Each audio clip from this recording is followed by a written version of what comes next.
Oh, hello there. Welcome back to Weekly Lit. So I guess I'll just set these cards aside.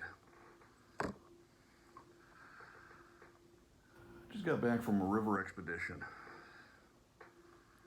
with a Cherokee scout, a mountain dog along, and I should clarify, 1/16th Cherokee river guide. The mountain dog was purebred though.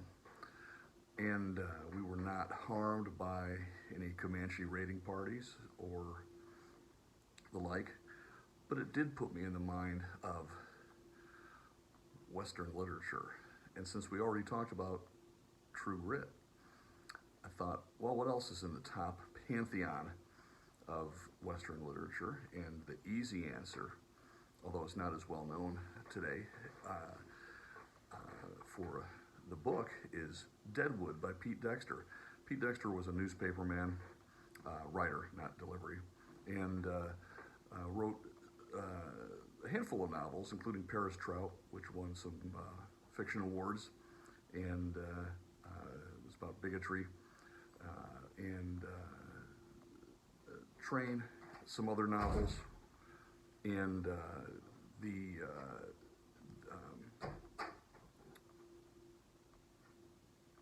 Deadwood was his only Western, though, and surprisingly so.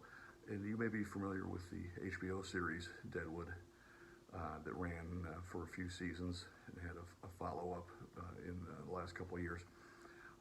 It is supposedly not based on the book, both the book and the series based on true characters with a little fictionalization. The book Deadwood by Pete Dexter has, I think, only one fictionalized character that is a completely made up. Everyone else, from Wild Bill Hickok, Charley Utter, Calamity Jane, Seth Bullock, Solomon Starr, and of course Al Swearingen, the China Doll. Those were all real people, and the book is set beginning in 1876, starting from the viewpoint of Wild Bill Hickok, or at least focusing on Wild Bill. And Dexter has a great writing style that really captures the feel of the West, and it would be a cliche to say that Deadwood, the town, is a character itself, but he conveys all of the violence, alcoholism, sexual assaults, darkness, racism of Deadwood, but he also covers the dark side as well. So there's a really thorough discussion and exploration of the town through there's four main parts, and then a very short part at the end that deals with Charley Utter, who is in reality not a major character in Deadwood, but was both in the TV show and in the book by Pete Dexter. A great character. In fact, one of the better characters as well. Although it's also hard to top Wild Bill and Calamity Jane, that we're all familiar with. But it's there are some questions as to whether the creators of the TV show used Pete Dexter's book as a source, and they certainly did not compensate him. They did not credit him or admit that they used him as a source. I don't really have an opinion on it. It doesn't, it's not my battle to fight. And the book is a little different than the series, but the prominence of Charley Utter and some of the fictionalized events are in common. So I guess it's interesting to think about.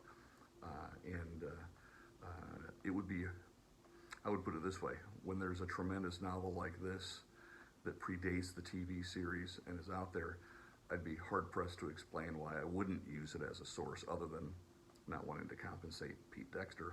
So we'll leave it at that. But anyway, I'm going to read from a few excerpts from the beginning of the book, and this is, when it refers to the boy, that is the one composite character or fictionalized character, Malcolm Nash, that was created for the novel. So this is starting in 1876, Deadwood by Pete Dexter. The boy shot Wild Bill's horse at dusk while Bill was off in the bushes to relieve himself. It was lucky for everybody but the horse that it happened when it did, but not so lucky it had to be God's hand in it. It always took Bill a while in the bushes. It wasn't dusk when he'd gone in there, and things have to happen sometime. The boy's name was Malcolm Nash. He was the younger brother of Charley Utter's wife and had ridden with Charley and 36 mules up from their home in Empire, Colorado, first to Cheyenne, where they met Bill, and then east and north toward the Black Hills. Charley always had a hard time saying no to his wife. The boy tried to be helpful, but anything he couldn't break, he lost. The more Charley studied his awkward deportment, the more he wondered at the unreliable nature of human jism. The boy and Charley's wife didn't look like each other. Even the coloring, and the boy hardly spoke. It was something Charley wouldn't have minded studying, the contrary results of spilled seed. The boy was a strong back, though, and he was polite. He addressed Bill as Mr. Hickok, and everyone else by the same names that Bill did. And he carried a broken-handled old Smith & Wesson in a sash around his waist, but first, the way Bill carried his Colts. Charley had been against bringing the boy from the first suggestion. In his wife's eyes, that amounted to a confession of all the unsafe and unfaithful behavior he and Bill got into when he was away from home. It was peculiar the way her feelings about Bill had changed. She'd spoken well of him before they were married and once told Charley he was half famous just for being his friend. Of course, Bill had seen her compromised since. The boy had no such reservations. Bill had made 4 visits to Colorado in the last 10 years to hunt bear or watch Charley get married or just get drunk, and Bill was always good to him, keeping the horse and whiskey out of his gunfight stories so he'd grow upright. Bill did not recognize the boy when they all met in Cheyenne, but said it was because Malcolm had become a man. The boy would have worn carrots in his hat if Bill did. And then skipping ahead, and this is Wild Bill speaking. The new city officers have published a list of 50 men they charged with vagrancy, he said. Put it up all over town. Issued warrants for the arrests. Charley waited.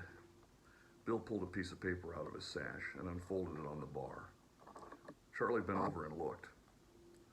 The boy stood still, watching everything they did. The list was alphabetical, and most of the names on it Charley recognized for thieves or killers of one sort or another. The 27th name was James Butler Wild Bill Hickok. Well, Charley said, it's the price of fame. Look down there at the bottom, Bill said. Charley's finger went to the bottom of the list and started up. The 5th name he touched was his own, only they'd misspelled it. Colorado Charley Utter, U-D-D-E-R. Charley hated it when they spelled him like that. What kind of slander is this, he said. I'm a respectable businessman from Empire, Colorado. Bill picked up the paper off the bar, folded it, and put it back in his sash. Nobody from the police department has been by to arrest me, he said. I gave them a few days to make up their mind if they were going to. That night at the hotel bar, Bill laid down the rules of his wagon train. He would take only 70 wagons to Deadwood. Nobody who was sick, no firebugs, no horse. 70 wagons was enough to be safe from any party of Indians, but more than that, and you couldn't be safe from yourself. Bill didn't want any bad apples. The trip would take 2 weeks, and each man, woman, and child had to carry a firearm and pay him $50. Skipping ahead, Bill and Charley and Malcolm and the mules waited 4 days until Bill was satisfied nobody was coming to arrest them, and then he set a time to leave. Daybreak, June 27th. By 9 o'clock, Bill saw none of the boys from the Republican were going to show up. What had shown up was a Jew that wanted to set up a hardware store and 2 peddlers. 4 wagons, if you counted Bill and Charley's. Bill collected $50 from each of them, and they started east. Charley driving the wagon, Bill sitting on his horse, a handsome old gelding he named Peerless, drinking cocktails. The boy rode one of the mules. So that's the start of Deadwood, and it just goes from there. a great Western, again, once again, in the Pantheon. Pete Dexter up there with, you know, Charles Portis and some of the other greats we'll get to. I like Westerns and when they're well written, and so we'll cover a few of them from here and there. Anyway, remember we've got weeklylid@gmail.com to send comments, questions, recommendations. We have Bloomsday coming up, June 16th, so we'll have a James Joyce reading. We'll have a reading of James Joyce's Ulysses on Bloomsday, of course. And so in the meantime, you can, if you want to read ahead and be prepared, read some Dubliners, read Ulysses, read anything by James Joyce, but we will celebrate Bloomsday. James Ellroy, one of the two greatest American living detective fiction writers, in fact, again, as I've mentioned, transcends the genre, has a new book coming out, Widespread Panic, on June 15th. So we'll probably discuss this coming week, maybe a James Ellroy book from the past to prep for down the road a few weeks, talking about the new one, Widespread Panic, after I have a chance to read it. So read up on your James Ellroy if you like. Maybe American Tabloid is a good place to start. We'll discuss that soon.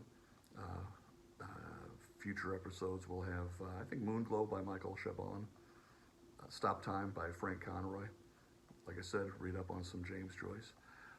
Summer reads, a new round of those around July 4th. And again, we want to keep the dialogue going. Maybe we'll have an episode where we answer some questions from email or things like that. So in the meantime, until we visit James Ellroy and American Tabloid, I think that'll be the next one. Remember, read harder.